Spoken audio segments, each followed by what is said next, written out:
মনে করতেছো আসলে সেজন্য কতটা করছি না। টাউনে কামে গেলে তোর ওই মলমটা সবাই চায়, খুব কামের রে। রিশতা লাবণী সীমানা। সীমানা 2006 সালে লাক্স চ্যানেল আই সুপারস্টার প্রতিযোগিতার মাধ্যমে বিনোদন অঙ্গনে প্রবেশ করেন। দারুচিনি দ্বীপ সিনেমায় অভিনয় করে প্রশংসিত হন তিনি। পরে নাটকেও অভিনয় শুরু করেন। মাত্র ৩৯ বছরে শেষ হল অভিনেত্রী সীমানার কর্মময় পথ চলা। হাসপাতালে 14 দিনের লড়াইয়ের পর ওপারে চলে গেলেন অভিনেত্রী ও মডেল রিশতা লাবণী সীমানা। 4 জুন 2024 মঙ্গলবার সকাল 6টায় শেষনিঃশ্বাস ত্যাগ করেন সীমানা। ইন্না লিল্লাহি ওয়া ইন্না ইলাইহি রাজিউন। মৃত্যুর খবর নিশ্চিত করেন সীমানার ছোট ভাই এজাজ বিন আলী। সীমানা স্বামী ও 2 ছেলে রেখে গেছেন।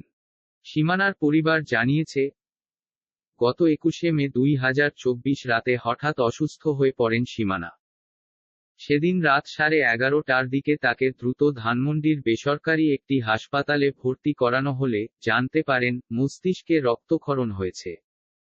পরদিন আরও উন্নত চিকিৎসার জন্য সীমানাকে ধানমন্ডির আরেকটি হাসপাতালে নেওয়া হয়। এরপর চিকিৎসকদের পরামর্শে তাকে ঢাকার আগারগাঁওয়ের ন্যাশনাল ইনস্টিটিউট অব নিউরোসায়েন্সেস হাসপাতালে ভর্তি করানো হয়। গত কয়েকদিন সেখানেই চিকিৎসাধীন ছিলেন।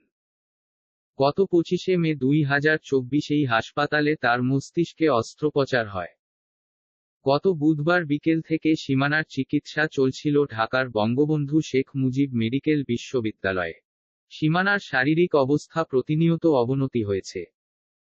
শুরুর দিকে তাকে আইসিইউতে রাখা হলেও বুধবার থেকে লাইফ সাপোর্টে রাখা হয়। কিন্তু সব চেষ্টা ব্যর্থ করে সীমানা চলে যান না ফেরার দেশে। সীমানার 2 সন্তান।